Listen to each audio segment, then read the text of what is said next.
there is something that I did when I was like a couple years ago.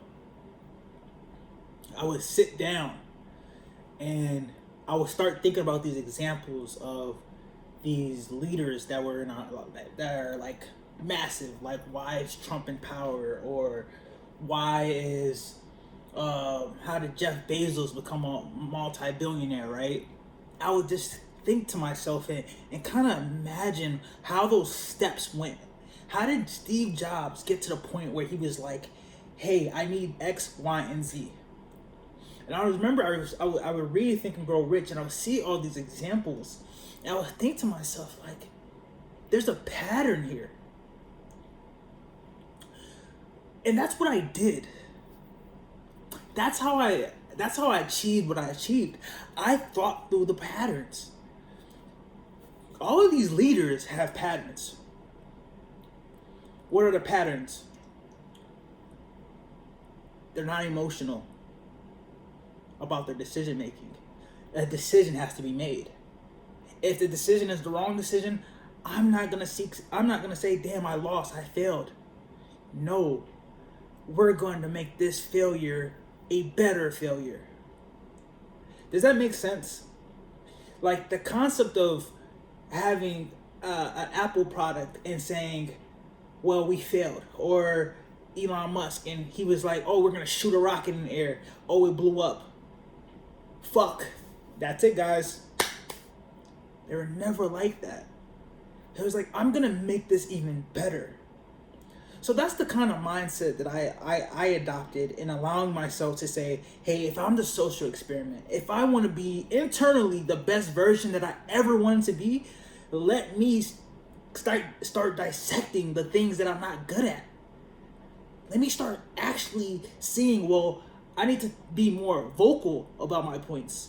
I need to have my own opinions about certain things. That's the concept, and that's when you become this like your own man. You start to be able to say like you can pick out a situation that happened in your life, and you can say bullshit. You can start calling yourself out on your bullshit. That's the beauty once you start recognizing these patterns, is because you will keep falling into a cycle. You will recognize the bullshit and you won't change. That's, to me, it's like, why is that counterproductive? Don't you want to be somebody? Aren't you the person that says and tells everybody X, Y, and Z, I'm going to do this, that, and third? Isn't that your main goal to achieve?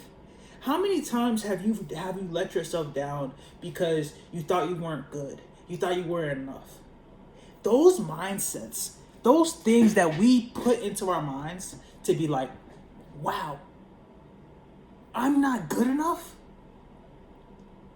It baffles me, because I remember Andrew Tate was talking about this, and he was saying about depression. Why would you actively diagnose yourself with something that is not good for you? You know, like I lift weights, and I would be in a gym. For example, today I was in a gym and I was doing I think they're called Cuban presses. First time ever doing them. And I was like, the reps I had to do were 25, 20, 18, 15, and 12. And I remember doing them and being like, this is some hard ass shit. It wasn't like I kept quitting at the first two times actually trying to do them. And then I realized, oh, this is gonna change me.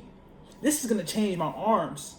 This is gonna actually build me, because I recognize even in that pattern, trying something new makes you grow.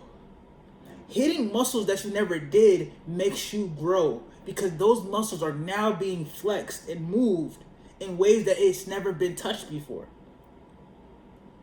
And that's the beauty about this, is that you have to allow yourself to actively touch on those muscles that haven't been touched before. Mentally, physically, spiritually, understand that. And that's the effective way. I used to think to myself and be like, man, how am I gonna become this man? How am I gonna become this unstoppable person? This person that's super creative, and it was really like when I started the YouTube, I was like, damn, I'm so worried about how people are gonna perceive me, and I'm like, all these thoughts started coming in my head. I'm like, I wanted to be an editor. I wanted to make these cool movies and this, that, and the third, until I just said, fuck it, bro. You know what? I'm going to build me being vocal now. I'm going to build the version of me that I see that is working on its future, on his future. Because I'm already embarking on the fact that I'm not afraid to get in front of a camera and talk my shit. There's a point where I realize, I'm like, you know what? Fuck the views. Fuck the subscribers. Now, I love my subscribers. I love my peoples. You know, everybody, the people that watch and comment on me, I appreciate that so much. But in the beginning, I had to like say that metric does not matter. The only thing that matters is me being consistent.